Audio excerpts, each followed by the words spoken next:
Diolch ni weddio. Diolch yn i ti o ddew am y fraint unwaith eto gael dod ger dyfron. Ni'n cyflwyno'n hamser iddofol. Tydyn plith tywall dysbryd arno. Mi ni'n gofyn hyn o'r tre nhw a ceiddiant ein harglwydd Iesu Grist. Amen. Croeso gwasanaeth ar ôl yr oedfa fe fi'n abaned drws nesaf yn y neuadd. Bydd yn hoedfa nesaf yn awn sydd am hanner oed 3. Ond nos Iau sydd yn dod, fydd yn cyfarfod gweddi misol ar y drydydd nos Iau o bob mis. Felly yn y neuadd am hanner awr 7 ein cwrdd gweddi.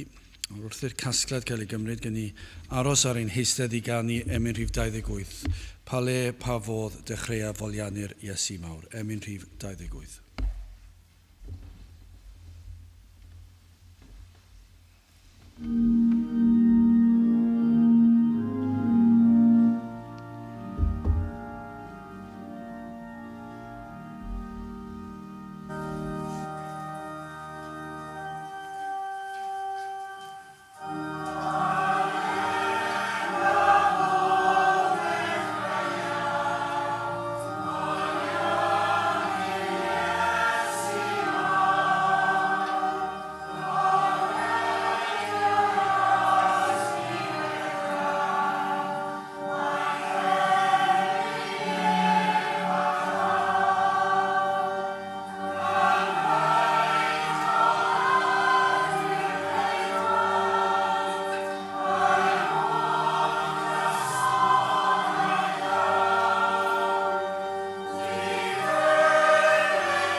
Darlleniad o'r Efengyl yn ôl Ioan, penod 21, gyda dechrau yn yr adnod gyntaf. Ioan, penod 21 ar adnod gyntaf.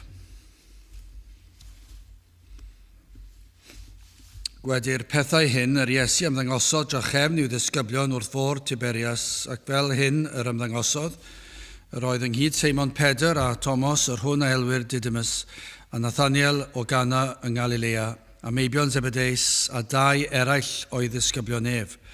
Dywedodd Seimon Pedr wrthynt, yr wyf fi yn myned i bysgota, dywedasant wrtho, yr ydym ninnau hefyd yn dyfod gyda thi, a hwy aethant allan ac a ddringasant i long yn y man, ar nos honno ni ddaliasant ddim. Fan ddaeth y bore weithiau'n safodd yr Iesu ar y lan, eithir y disgyblion ni wyddent mai yr Iesu ydoedd. Yna yr Iesu ddywedodd wrthynt, o blant, a oes gennych ddim bwyd, hwythau etebasant iddo nac oes.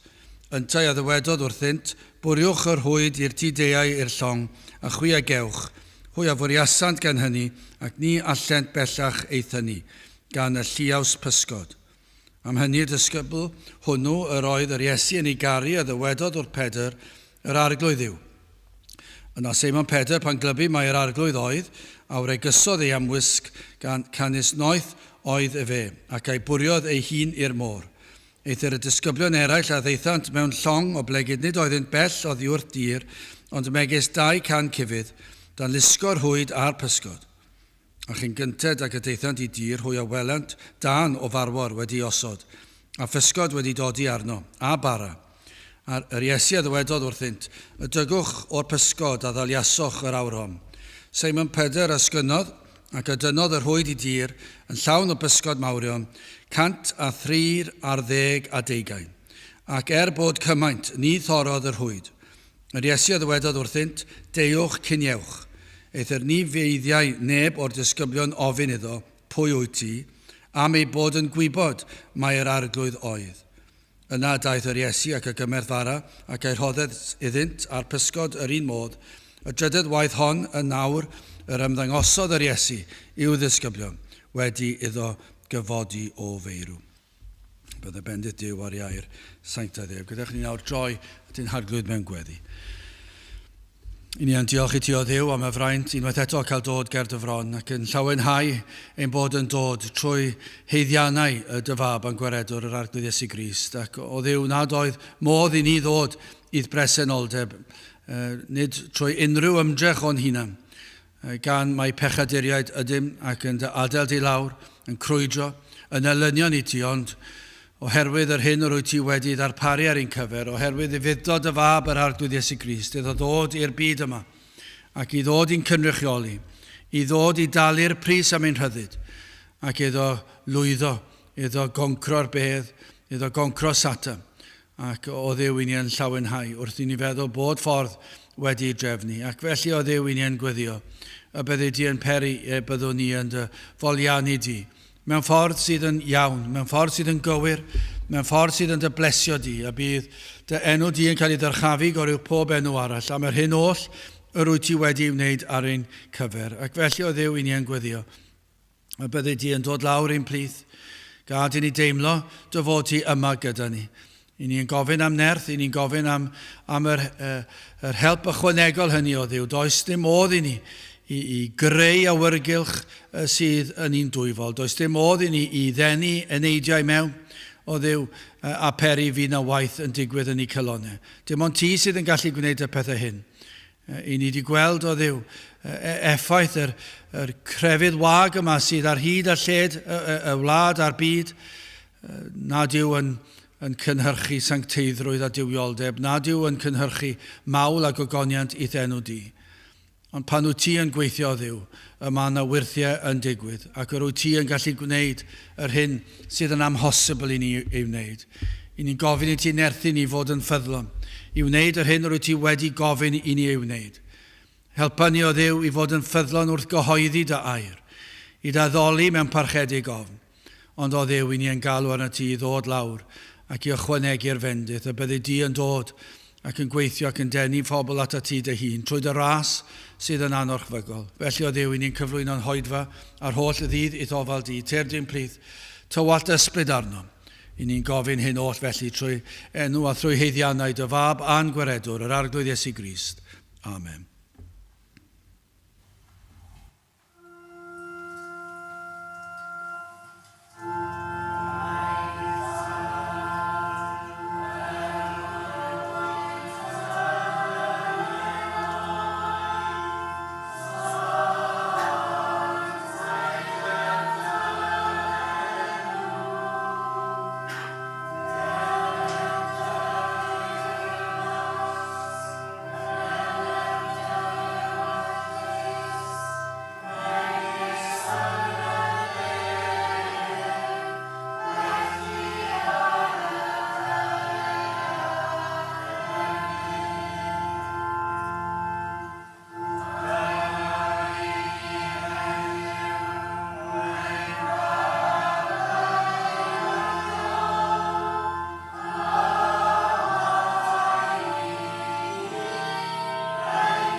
Dewch ni ganu Emynau 185. Iesu, nid oes terfyn arnat, mae cyflawnder maith dy ras yn fwy helaeth, yn fwy dwfwn, ganwaith nag i'w mhechod cas. 185 gen i sefyll i'w chanu.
Bydd am testyn o'r Efengil yn ôl Ioan, pennod 21, ar 12 adnod, adnod 12.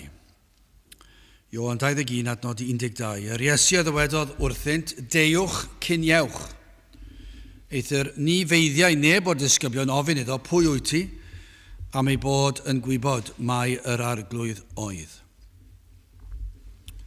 Nawr mae hon unwaith eto'n ddarn cyfarwydd iawn o'r ysgrythyr. Hanes ymddangosiad arall o'r Iesu i'w ddisgyblion ar ôl ei groeshoeliad. Yr oedd yna nifer o ymddangosiadau, nifer o bobl, cannoedd o bobl wedi gweld yr Iesu ar ôl iddo farw, pan y daeth yn ôl yn fyw.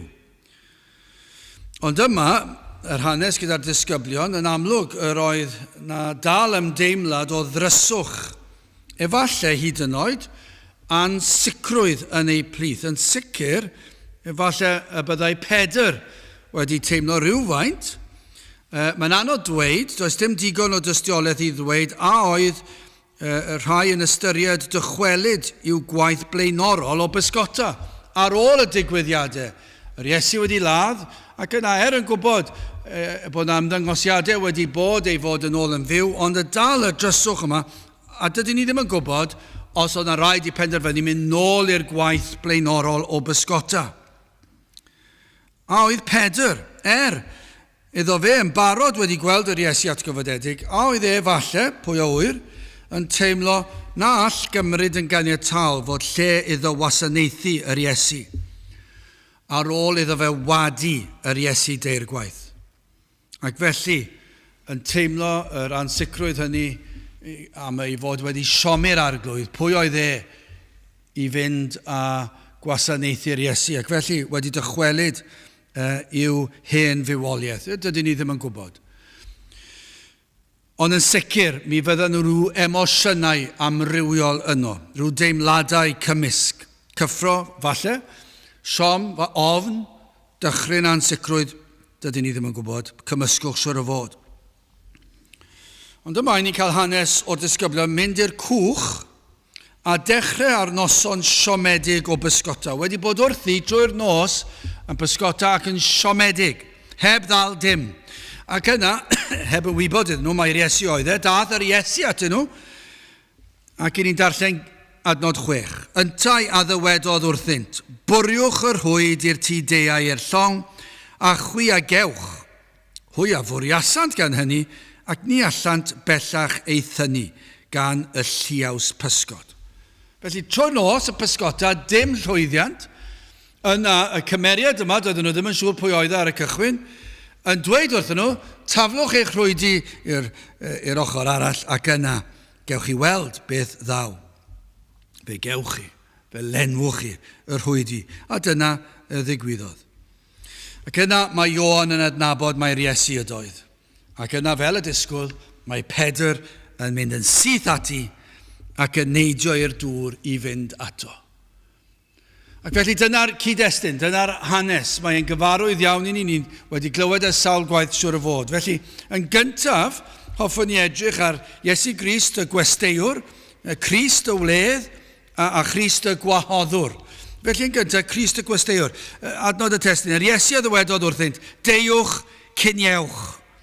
Eithir ni feiddiau neb o'r disgyblion ofyn iddo pwy wyt ti, am ei bod yn gwybod mae'r arglwydd oedd. Nawr yn sicr, cawn ddarlun yma o'r Iesu fel un oedd yn dangos heilioni a lletygarwch. Wrth gwrs, mae rhaid i ni ddysgu'r gwersi cyfan sydd yma, ac y mae yn dangos ei heilioni a lletygarwch. Yno, wrth ochr ar y lan, y mae wrthi yn paratoi pryd o fwyd. Rhyw fath o frecwast, chydig bach yn hwyrach iddyn nhw. Felly maen nhw'n cael y bwyd yma, ac mae yna lletygarwch yma. Ond yr hyn i ni weld yw, mae nid ffordd o ddenu rhai ato, oedd hyn, ond cariad tuag at rai oedd mewn angen ar y pryd. Mae hwnna'n wers bwysig, ond yw e? Ac mae yna rhyw linell, ond oes, mae yna rhyw bwysles i gael yn aml. Efallai pa mae'n fwy o grefydd allanol. Pan i chi'n gweld pobl yn mynd ati i ddenu pobl mewn trwy gynnig rhywbeth. Falle chi'n dweud, mae yna bryd o fwyd, allwch chi'n cyhoeddi fe i bawb ar hyd y lled. Beth o'n i'n mynd i'r hyd y strydoedd? Mae'r neuadd yn mynd i fod yn llawn bwyd i bawb ac i unrhyw un, sy'n os pwy i chi. Mae'n angen ei beidio. Fe gewch chi bryd o fwyd a sawl cwrs, a dewch mewn a dewch i'r cwrdd. Ac yna, i chi'n gweld i ni yn defnyddio'r bwyd i ddenu pobl. Nid dyna beth sydd gan yr Iesu fan hyn. Dwi ddim yn mynd ati i trial denu y disgyblion ato. Dwi ddim yn trial ati i cael torf. Trwy ddweud, yr un peth gyda porthi'r 5,000. Fe ddarparodd yr Iesu i rai nad oedd bwyd ganddynt. Dyna oedd porthi'r 5,000. Doedd e ddim wedi dweud, fe ai allan ac fe na i gyhoeddi ar hyd y lle i gyd, fe mod i'n mynd i borthi'r 5,000 o bobl. Ac yna mae pawb yn dod i fita. Dim byd o'r fath. Ond yna pan yr oedd yno gyda nhw, fe welodd bod dim bwyd ganddyn nhw. A dyna ble roedd ei gariad a'i lletygarwch roedd yna yn darparu at yr rhai oedd mewn angen. Felly dyna'r wers i fan hyn, os i chi am dilyn y trywydd honno, fan hyn. Ond beth ni'n gweld fan hyn yw cariad yr Iesu, gwybu yr Iesu roedd y disgyblion yn flinedig. Ac ar ôl noson wael o bysgota, roedden nhw'n siŵr o fod yn oer, yn lib, yn sicr, ac angen bwyd. Ac roedden nhw'n sicr mewn angen.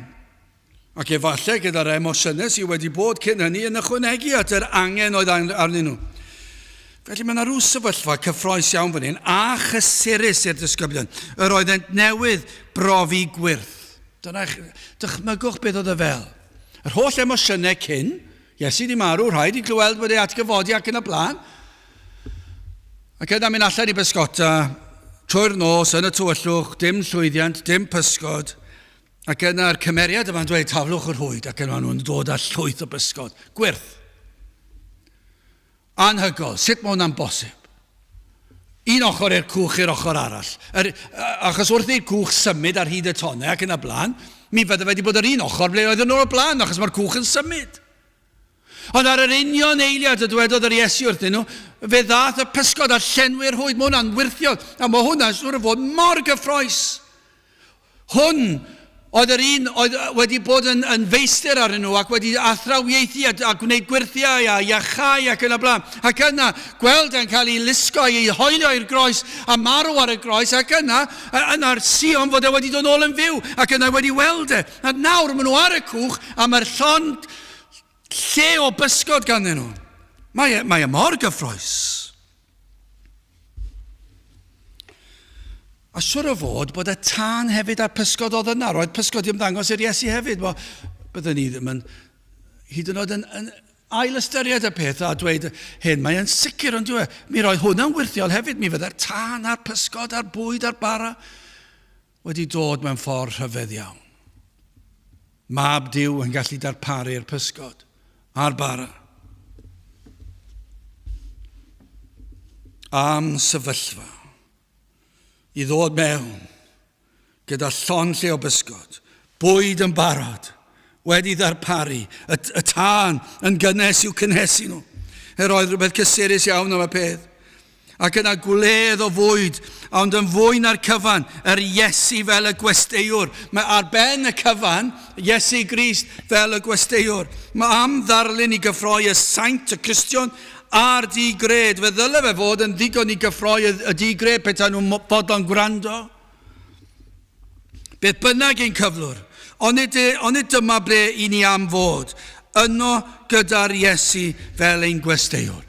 Oes unrhyw le gwell? Allwch chi ddychmygu am le i'r disgyblion fod? Yno'n dod mas o'r cwch a sylweddoli Iesu Grist i fan hyn, sy'n newydd cael ei ladd. Mae wedi dod nôl yn fyw. Mae newydd peri fod y rhwyd i'n llenwi a physgod. Mae wedi paratoi cyn o brecwast i ni. Mae wedi paratoi bwyd i ni. Ac roedd e yno yn llawn cariad, llawn lletygarwch. Ond dyna beth i ni wastad eisiau. Gallu dweud yr oedd yr Iesu yno gyda ni. Yr oedd e gyda ni mewn bywyd, yr oedd e gyda ni'n yr oedfa. Yr oedd yn agos, yn cynhesu. O'n ni'n gallu teimlo i bresenoldeb.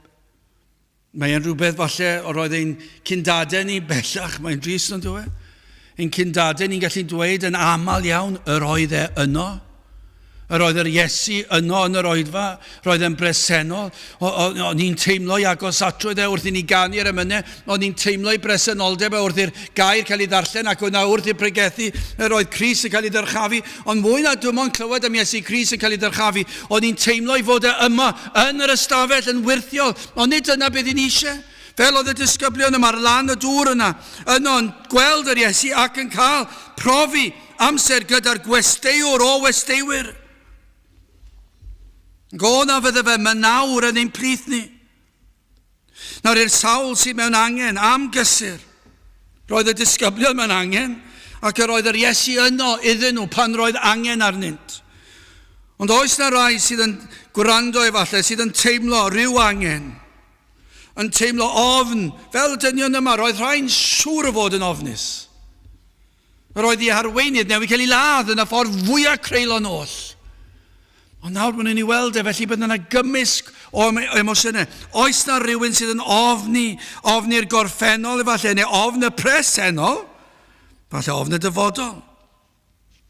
Ond pob un o'r ofnau yma yn real iawn, ond ydyn nhw unrhyw ofn, sy'n ots pa'n yw e, gorffennol, presennol, dyfodol, ofn yw ofn.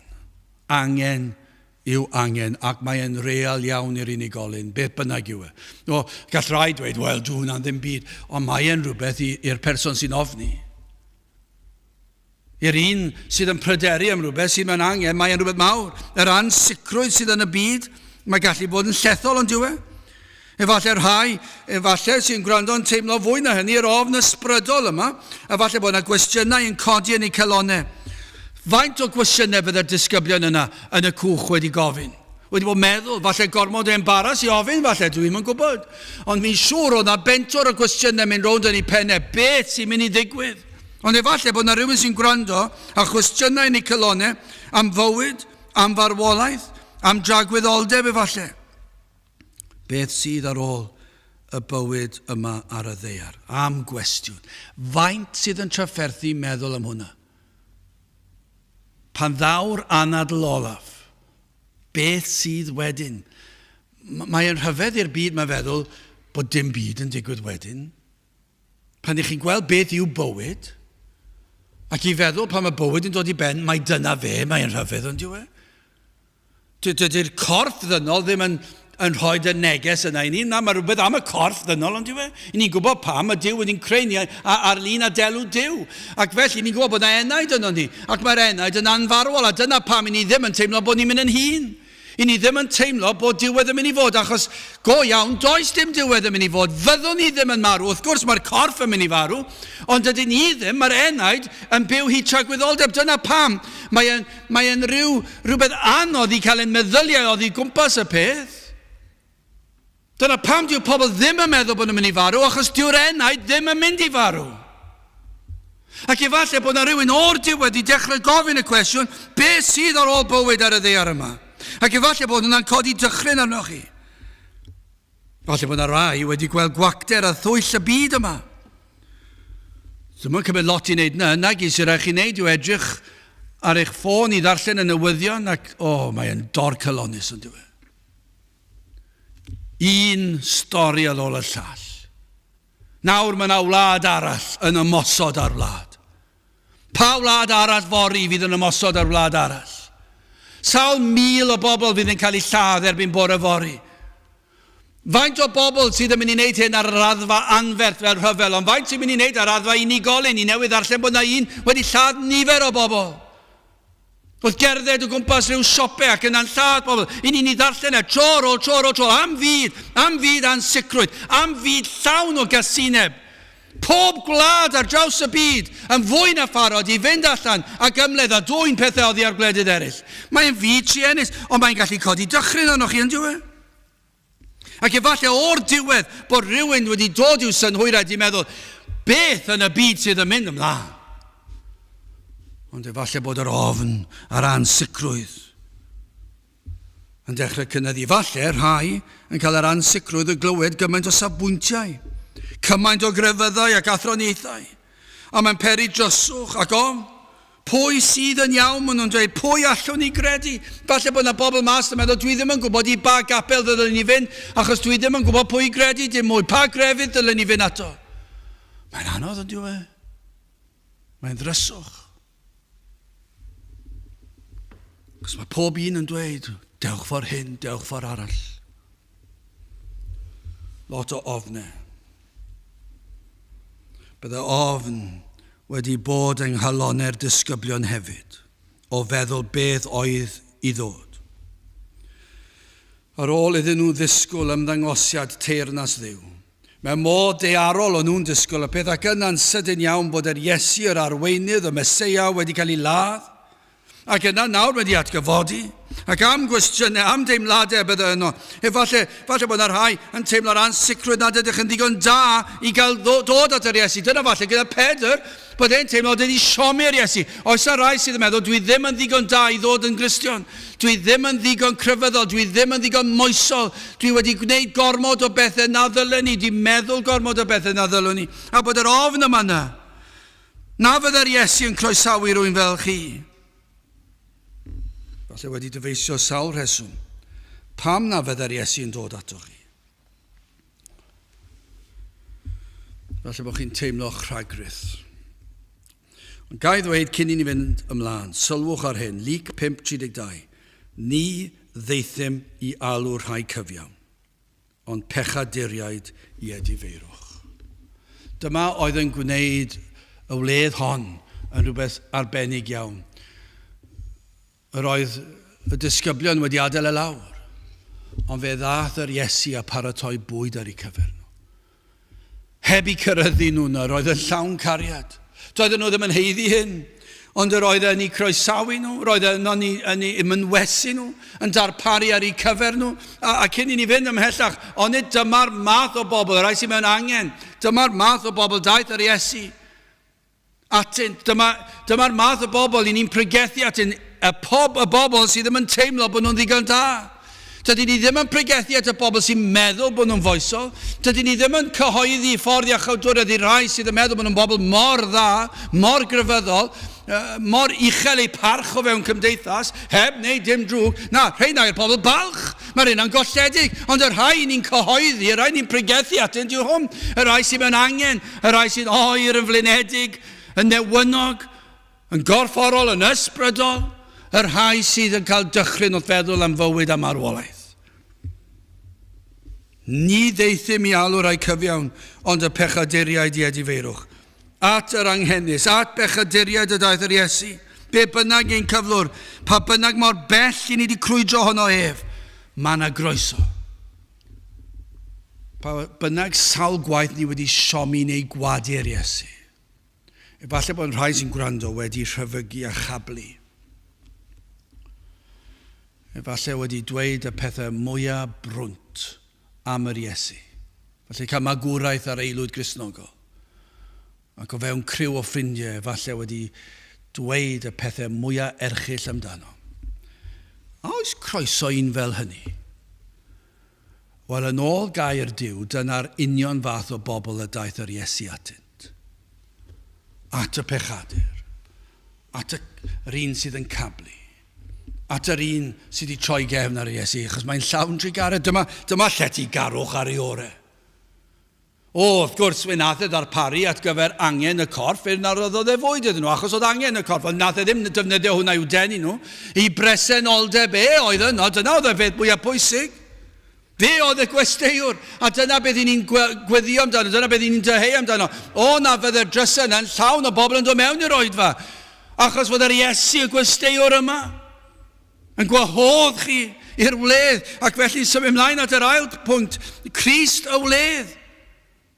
Dyma'r math o wledd i ni eisiau. Mae Iesu Grist yn sicr yma, yr oedd popeth wedi ddarparu ar gyfer y disgyblion, ond am ddarpariaeth, yr oedd Iesu Grist ei hun yno.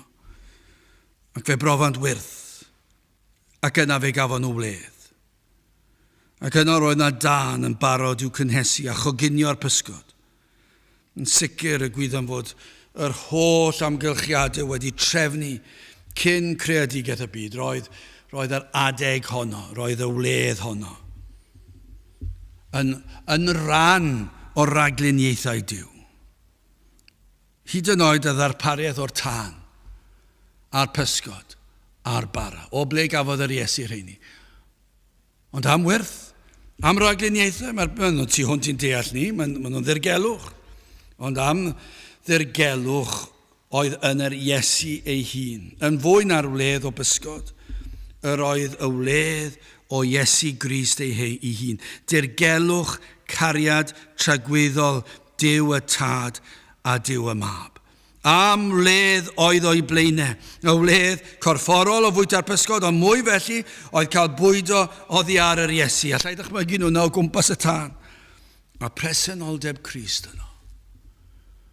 Presenoldeb y dwyfol am ryfeddod iddo ddod i fyd fel hon. Bydden nhw wedi eistedd na siwr o fod a meddwl daeth Iesu Grist o'r nef. A mae e'n eistedd wrth ochr y tân wedi darparu pysgod a bara i ni. Ond bydden nhw wedi mwynhau'r bwyd a bydde wedi bod yn flasus a bydde wedi llenwi nhw, yn sicr i chi. Ond bydde yna ryfeddod fod hwn yn trigo gyda nhw. Doedden nhw ddim yn teimlo'r heiddiant. Ond yn teimlo cwilydd, ond wedyn yn teimlo rhyw gynhesrwydd mae yma gyda ni. Y Duw y Tad a wedi anfon Duw y Mab, a mae'r Meseia yma gyda ni wrth ochr y dŵr. Ni'n newydd gweld gwyrth arall o'n blaenau ni. Ac yma o'i blaenau nhw nawr, oedd yr un ar dawodd y nefoedd, mwyn dod i fyd fel hon, i ddod i ddelio a phechod. Yr hyn oedd wedi achosi'r hwyg rhwng nef a llawr, Duw a dyn. Ac fe ddath hwn oedd ei blaenau nhw i dalu'r pris am ryddid dyn o gaethiwed. Ac o'i blaenau oedd yr un a lwyddodd i fyw bywyd llwyr bir. Yr oedd Iesu Grist yr un perffaith yno o'i blaenau nhw. Dim un pechod, dim unwaith iddo dorri'r gyfraith. Yr oedd rhai'n nabod yr Iesu, ac roedden nhw'n gwybod nad oedd Iesu erioed wedi pechu.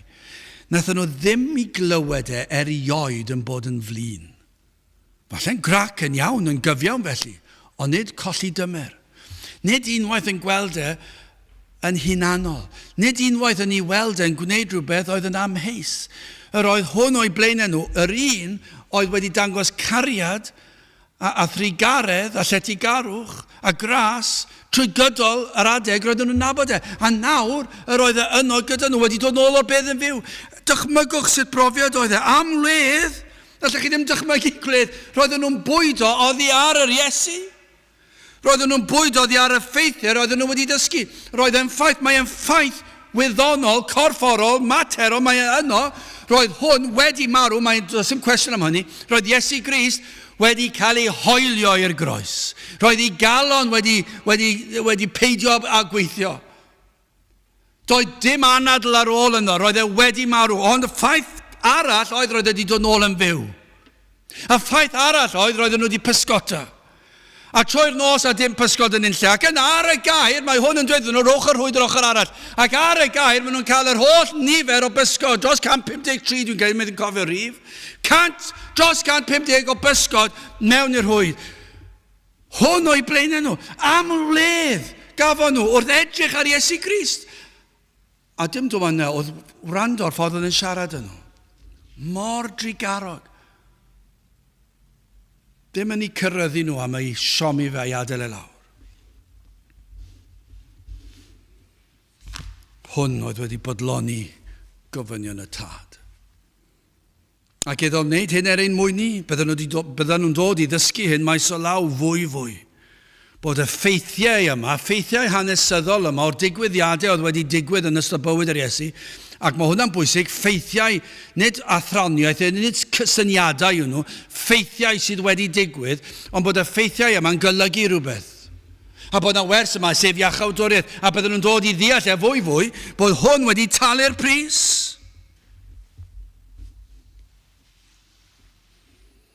Yna wyddau'r disgyblion yr oedd newydd gael ei ddedfrydu i farwolaeth ar y groes. Yr hyn a ddysgodd yr Iesu oedd iddo farw ar y groes i bwrpas. Mae nid camgymeriad oedd e. Nid newid cynllun gan i ddyn droi yn ei erbyn a'i ladd ar y groes. Ond dyma oedd y cynllun. Dyma ddywedodd byddai'n digwydd. Dyma beth oedd y proffwydi'n dweud byddai'n digwydd. Dyma a drefnwyd cyn i'r byd cael ei greu. Dyma oedd Genesis yn addo. Yn Genesis 3, a byddai'r Iesu yn concro Satan. Ac wrth wneud hynny, byddai ynta Iesu yn dioddef yn cael ei frifo. A dyna ddigwyddodd. A newydd ddigwydd oedd e hefyd. I ni'n gallu edrych nôl am digwyddodd e 2000 o flynyddoedd yn ôl. Ond i'r rhain oedd yn bita'r pysgod, roedd hwn newydd ddigwydd. A roedd cyflawniad Genesis 3 newydd ddigwydd. Roedd yr Iesu wedi cael ei frifo. Ond wrth cael ei frifo, fe goncrodd e Satan a fe goncrodd e bechod. Ac yno ar y groes iddo dalu'r pris am iachawdwriaeth, fe ddarparodd Iesu'r cyfan. Ac am ledd, yno wrth ochr y dŵr a'r tân, a'r pysgod, a'r bwyta, a gwrando ar siarad gyda'r Iesu, yn gweld y cyfan, yr oedd Iesu Grist, nid yn unig yn darparu'r gwledd, ond fe oedd y wledd. Yng Nghrist, ceir digon i fodloni'r enaid, hyd tra gwyddoldeb. O'i blaenau oedd yr Iesu atgyfodedig, yr un a goncrodd y bedd, yr un oedd yn fuddugoliaethydd, darparodd iachawdwriaeth gyflawn. Yn wir, yma, Crist yw y gwesteiwr yn darparu'r wledd i'r corff, ond mae e'n fwy. Ef yw'r wledd i'r enaid. Ac onid dyna beth i ni eisiau bob oed fa. Mae e fel pryd anferth o fwyd, ond bwyd ysbrydol, bod ni'n ymgynnull yn hir arglwydd ac yn dod i fwydo oddi ar yr Iesu a mwynhau i bresenoldeb e. Ond nid dyna beth i ni am i bobl tu fas sy'n mor anghennus. Wrth gwrs i ni am helpu pobl sydd yn anghennus ac yn dlawd ac yn y blaen, ond yr hyn sydd angen fwyaf arnyn nhw, Fe fydd hynny'n gallu cael ei ddarparu pan fod angen, ond beth sydd fwyaf angen yn nhw yw darpariaeth ar gyfer yr enaid, y wledd ar gyfer yr enaid, i glywed yr iachawdwriaeth yma, ffordd iachawdwriaeth, bod modd cael maddeuant pechodau, fod modd cael heddwch a Duw, bod modd cael bywyd tragwyddo. Ioan 6:35. Ar Iesu a ddywedodd wrthynt, mae fi yw bara'r bywyd, yr hwn sydd yn dyfod ata fi, ni newyna, a'r hwn sydd yn credu yno fi, ni sycheda un amser. Dyna beth yw e. Wrth gwrs gafon nhw bysgod a fe wnaethon nhw fwydo, oedd hi ar y pysgod a'r bara. Wrth gwrs bod hwnna'n ran, ond ran corfforol, dwi ddim mor bwysig a hynny. Ond yr rhan pwysig yw mae Iesu yw bara'r bywyd. A'r hwn sydd yn dyfod ato fe, ni fydd yn newyni. Fydd hwn yn bodloni'r enaid am byth. Dyma sy'n rhoi pwrpas i fywyd. Does dim ffordd arall, mae Iesu Grist ei hun wedi dweud, does dim ffordd arall at y tad ond trwyddo fe. Ac felly, rhaid dod at Grist. Bydd yr ateb i ni roed i bobl pan maen nhw'n dweud, mae yna gymaint o synnau, gymaint o syniadau, gymaint o grefyddau, gymaint o athroniaethau. Pwy ni fod i gredu? Wel, allai ddweud ydych chi pwy chi fod i gredu? Credwch Iesu Grist.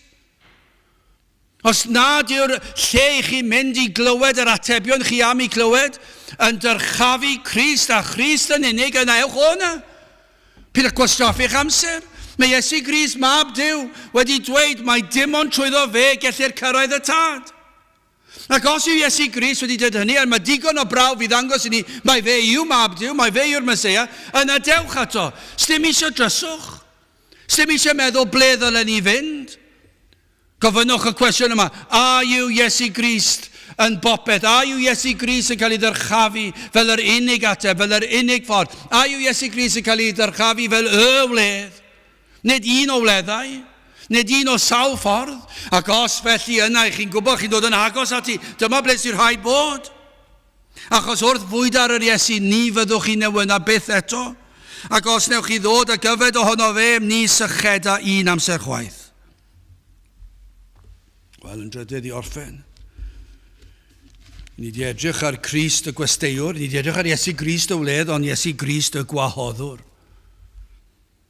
Yr Iesu a ddywedodd wrthynt, deuwch cyniewch. Am wahoddiad i chi hefyd. Dewch at Grist. Deuwch a chyniewch. Dyna'r gwahoddiad.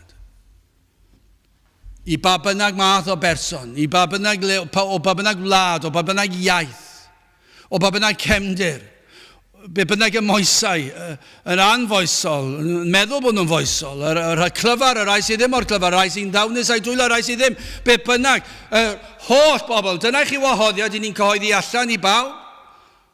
I bob un sydd yno, sydd am ddod ato, dewch a cyniewch arno, dyna'r wahoddiad. Matthew 11:28, deuwch ata fi bawb ar y sydd yn flinderog ac yn llwythog a mi a ysmwyddhaf arnoch. Dyna'r neges, gallech chi ddweud, oedd y disgyblion fan hyn, yr oedden nhw wedi blino, ac yr oedden nhw'n llwythog, roedd baich ofnau i'r gorffennol, y presennol, beth oedd yn mynd i ddigwydd yn y dyfodol, ond beth nad yr Iesu, daeth e atyn nhw, ac yna mae'n dweud dewch ato fi. Deuwch a chyniewch. Chi sydd yn gwrando sydd wedi blino ac yn llwythog. Efallai rhai nad ydyn ni'n gwybod pa le i droi nesaf. Yna gwrandewch ar wahoddiad Iesu Grist. Gwrandewch ar ei lais yn galw arnoch. Mi glywaf dyna'r lais. Unwaith eto, dwi'n credu mod i wedi dyfynnu hwnna sawl gwaith yn ddiweddar. Mi glywaf dyna'r lais yn galw arna fi. Dyna math o beth allan ni ddychmygu oedd wrth ochr y dŵr. Am lais tyner. Dewch ata fi chi sydd yn oer, yn lib, yn flinedig, yn llwythog, yn ofnus, yn bryderus, yn eog, yn teimlo'n eog, bod chi wedi ymngadael i lawr, wedi troi cefn arna, falle rhai wedi cael ei magu sy'n gwrando ar aelwyd Gristnogol degawdau ar nôl ac erioed wedi ystyried pethau'r arglwydd tan nawr, ac efallai'n gwrando nawr ac yn teimlo, na, does dim croeso i rwy'n fel fi, ond o ble chi wedi cael y syniad yma, at rai fel chi mae Iesu Grist wedi dod, dewch ata fi bawb ar y sydd yn flinderog. Dwi ddim yn gallu deall y pobl yna sydd ddim yn cyhoeddi allan ac yn gwahodd pobl gyda gwahoddiad yr Efengyl. Mae e drwy gydol yr ysgrythur. Dewch ata fi, bawb sy'n flinderog. Dewch at Grist. Dewch a chyniewch. Dyna'r gwahoddiad. Dewch ato. Peidiwch a cerdded i ffwrdd. Mae'n galw arnoch i ddod ato. I ddod ato iddo ddelio a'ch pechod. Mae e'n fodlon delio gyda'ch pechod. Tybiwn ni fydd fawr neb yn y byd yma yn fodlon delio gyda'ch pechod, ond mae'r Iesu'n fodlon. Chos dyna pam dath e. Fe ddath e i olchi'ch brynt ni ffwrdd. Allai ddweud hyn yn weddol sicr. Ni fydd na lawer o bobl fydd yn fodlon delio gyda'ch brynt ni'ch meddyliau chi. Eich balchder chi. Eich hunanoldeb chi. Achos petai nhw'n dod wyneb yn wyneb gyda'n brydni ni, byddai stumogau nhw'n troi. Fydden nhw ddim eisiau edrych ar hynny, byth to. Sicr ddim eisiau siarad â ni eto. Ond mae'r Iesu yn fodlon golchi'r brynt ni i ffwrdd. Dyna'r gwahoddiad. Dyna be mae'n gallu wneud. Am wahoddiad. Gwahoddiad sydd yn cynnwys yr hyn oll sydd angen arno ni. Mae angen delio a'n pechod. Mae Iesu Grist wedi delio a'n pechod. Ac felly wrth ddod ato. Allwch chi nawr ddweud, dim dod at lan y dŵr i ni'n sôn amdano reidro. Dewch at y man lle ddeliodd Iesu Grist ar cyfan ar y groes. Yno ar y groes fe nath e ddelio a'n pechod. Yno gafodd ei hoelio ar y groes a gydag e gafodd ein pechodau ni hoelio arno fe.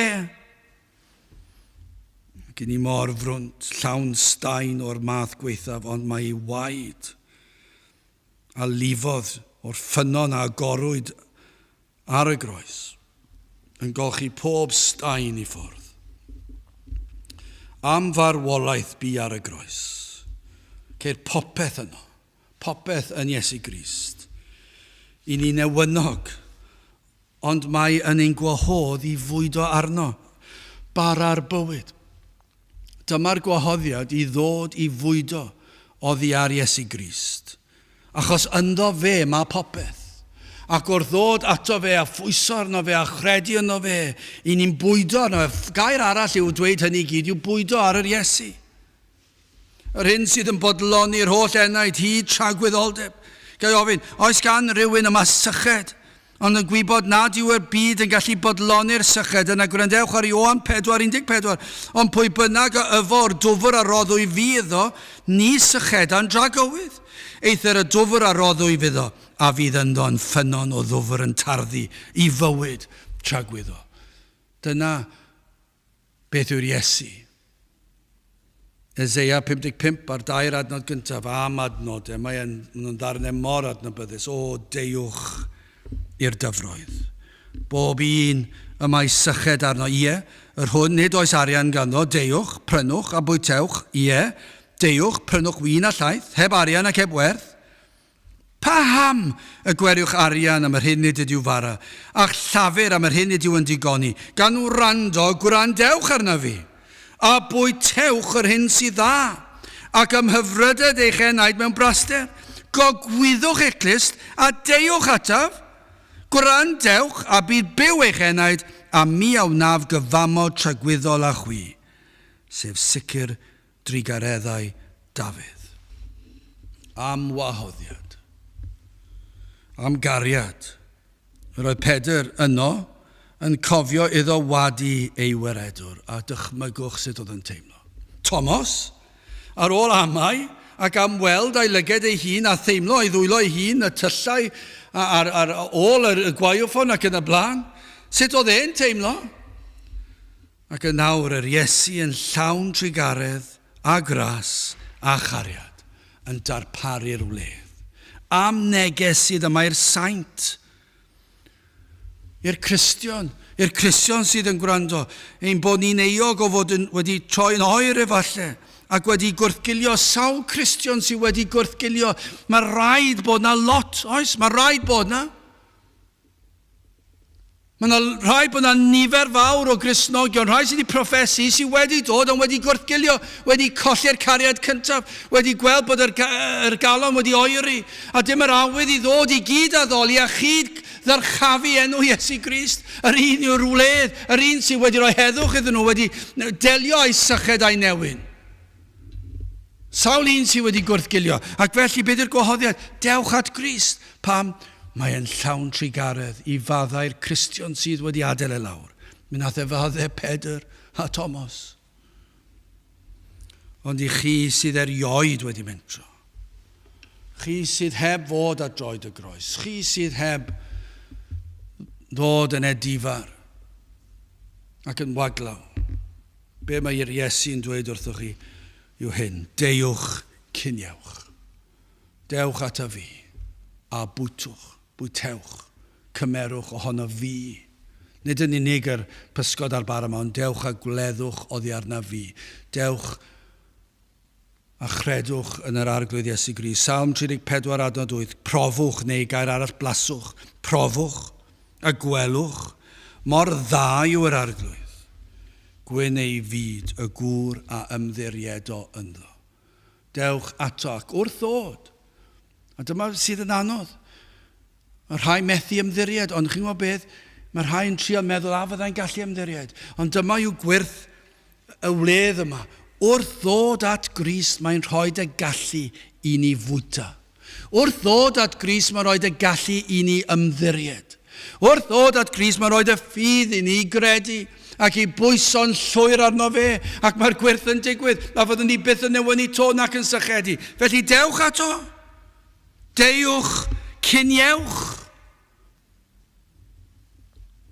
Achos ni fydd e'n gwrthod dim un hennau. Does dim gwrthodiad i'r sawl sydd yn dod at yr arglwydd Iesu Grist. Yr Iesu a ddywedodd wrthynt, dewch cyniewch. Eithir ni feidio neb o'r disgyblion ofydd iddo pwy wyt ti.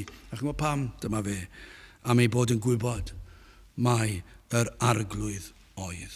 Gadewch i ni weddio. O Dduw, i ni yn diolch i ti am yr arglwydd Iesu Grist, am y wledd ysbrydol. Ac yn gweddio Dduw, a bydd rhai yn dod ac yn cymeryd o fara'r bywyd. Ac yn gwybod i sicrwydd ei bod yn blant i ti. Ter lawr un plith, i ni'n gofyn hyn o trwy enw ac heiddiant, yn arglwydd Iesu Grist. Amen. Gydewch ni orffen ein gwasanaeth drwy ganu'r emyn rhif 170, a gorodd ddrws i'r ceithion i ddod o'r cystydd mawr, a'i werthfawr waed fedalodd ei dyled oll i lawr. 170 yn ei sefyll i'w chanu.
Nawr bydd y ras sy'n harglwydd Iesu Grist a chariad Duw a chymdeithas yr ysbryd glân fod gyda chwi oll hyd byth.